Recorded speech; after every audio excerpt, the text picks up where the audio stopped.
अस्सलामुअलैकुम। आज मैं आपको बताऊंगी उर्दू में दरख्वास्त लिखने का तरीका। दरख्वास्त, शादी में शिरकत की।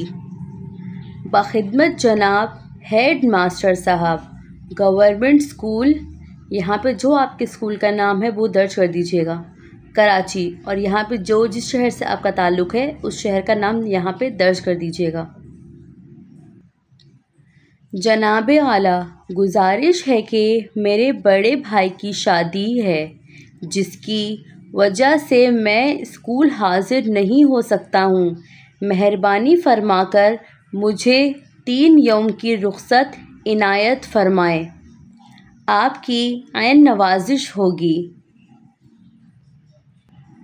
अल-आरिस, दरख्वास्त गुज़ार अलिफ बाजी में यहाँ पे आप लोग अपना नाम दर्ज कर दीजिएगा, पता, कमरा इम्तिहान और जो आपका मौजूदा पता होगा यहाँ पे उसका नाम दर्ज कर दीजिएगा। जज़ाकल्लाह।